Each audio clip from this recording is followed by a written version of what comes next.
So my friend Dan Robinson gave me a call and said that Nick Lenz was coming to his garden, and then they were going to get in the truck and drive to Wyoming to some grounds close to Seminole Reservoir where we had collected mostly junipers on sandstone ridges. Okay, and so that's where I met Nick. And Dan has a tendency to wander off, so I just kind of stuck with Nick in the middle of Wyoming because I knew he'd never been there before in that kind of country. And we started walking a couple ridges, and Nick was in the process of collecting information for his book about trees from the wild. Yeah. And so we looked at some junipers there that actually he had photographs of that appeared in his book. Okay. Wow. One is a picture, kind of a panorama of a long ridge going out, and I was standing next to him when he took that image. Okay, and we talked for a while, and it was interesting because I got to know a little bit about what Nick Lenz was like, which most of us know is an incredibly interesting and very different human being. Yeah, absolutely. Yeah, it was a fun day, but what'd you talk about?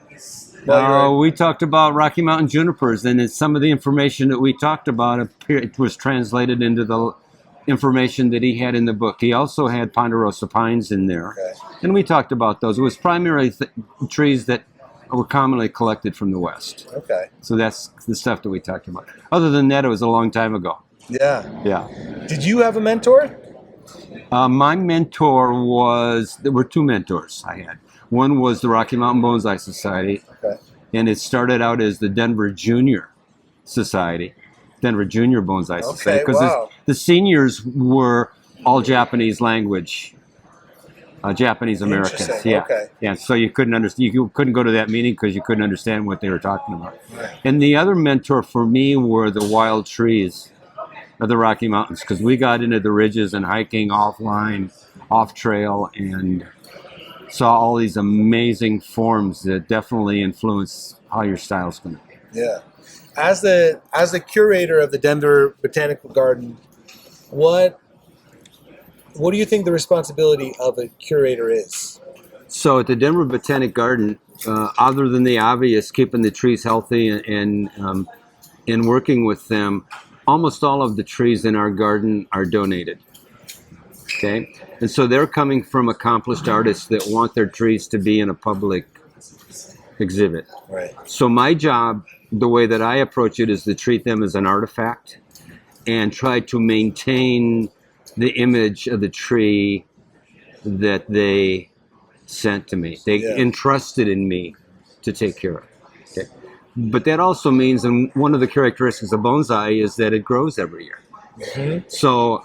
And a big factor is managing new growth. So as I manage the new growth every year, the tree is going to evolve and change a little bit. So I saw a good quote from not Aaron Packard, Dave DeGroot? the guy, the North Carolina, Arthur Jura. Okay. Arthur Jura, in one of his journals, he wrote that his job is to endeavor to make his trees as good as they can be for the public to see. Love that. So I'm not radically changing everything, but I'm putting scissors and wire to them all the time because they need to be restyled into positions that they've grown out of from the original design. Sure. Maintaining such a large collection, you have to wire, you have to water, you have to maintain, but is there still a lot of wonder? Is there still a lot of magic? Is there still every day you walk through and you go, wow, this collection? Or is it more methodical about you have things to do every day? Well, I definitely have a routine that I go through every day, but the best time of the day for me is when I walk into the gate. In the first half hour or 45 minutes, I just walk the pavilion area. I've got about 40 trees on display, and I just check each one of my friends and see how they are.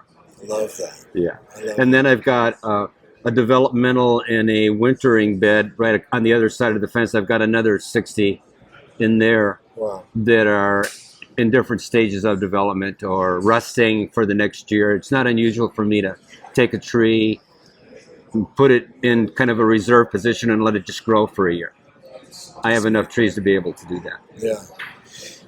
Do you have any advice? You know, a lot of people ask, what should beginner bonsai artists do right now? But do you have any advice for, I guess, a beginner, but also somebody in the middle of their journey and maybe who's a little bit more advanced, what are people not thinking about, or what could they be doing? Or you've been in the game for a long time. What do you think? So bonsai is really regionally oriented a lot in the United States. There's so many different areas with different trees. So you, as a artist, even a beginner or an intermediate, need to talk to people who are good growers where you live. Yes. It doesn't do any good for me to get information about growing a plant in California or Florida, because Colorado is not California or Florida. Sure. And a lot of times I can't even give information to other people in other parts of the country. The best information I can give is find a society in the city where you live. In almost every city in the United States has a bonsai society. Sure. And go to those people if you really want to do it and figure out how to do it. Yeah.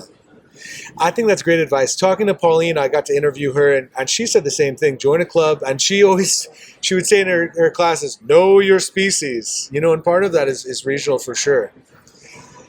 Is there a tree, asking what your favorite tree is, asking like what your favorite child is, right? But is there a tree or trees that you can think about, a few that they hold space in your mind rent-free? They just come up in your mind a lot. If you're just kind of daydreaming, you'll think about a tree.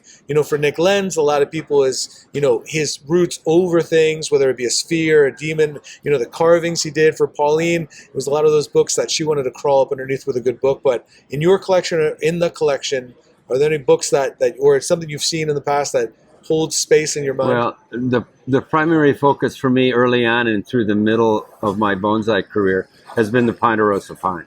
Okay, lovely. And there were so many great ones to collect. And I got good enough at it, and I learned from some of the older Japanese people how they used a modified black pine technique to shorten and improve the budding on theirs. And I ended up writing a book, The Ponderosa Pine is Bonsai. Okay, wonderful. That a lot of people have appreciated a lot. A lot of people debate whether it's any good or not. And since I have written it, I've learned a lot more. Okay. People ask me if I'm going to write another one, and the answer is no, I'm never going to write another book.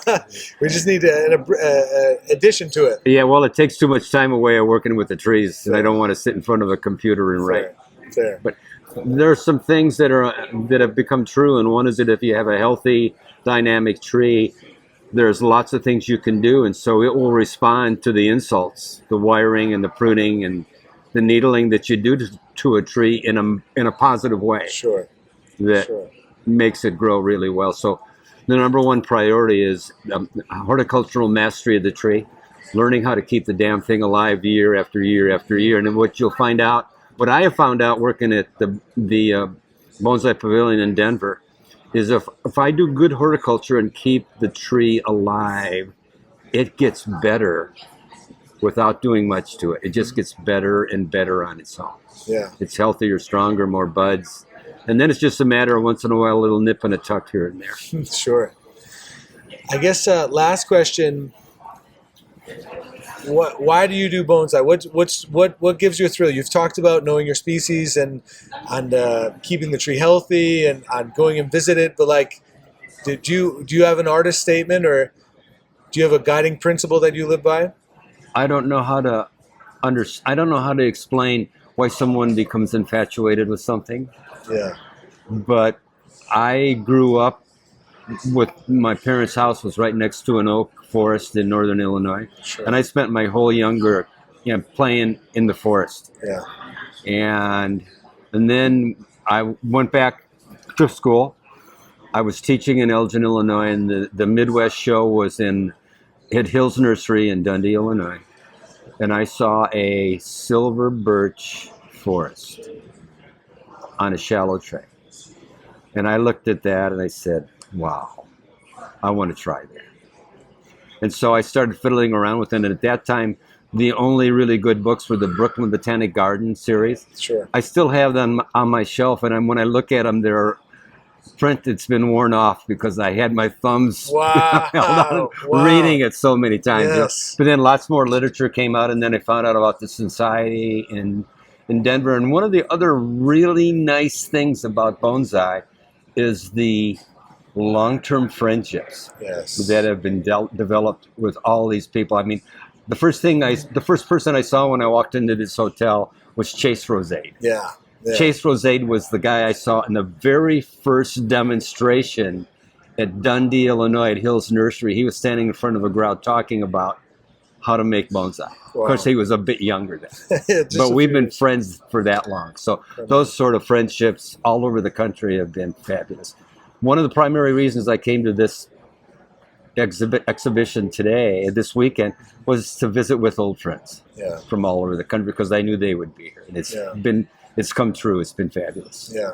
I love that. Yeah. Well, I want to thank you for all you do on behalf of bet. Bonsai and Yeah. inspiring all the people that are walking through your garden. Come to Denver and see our collection. All right, would love to. Love That'd be to. cool, yeah. Thanks for inspiring us. You bet. Appreciate you. Thanks, Brett. Appreciate you.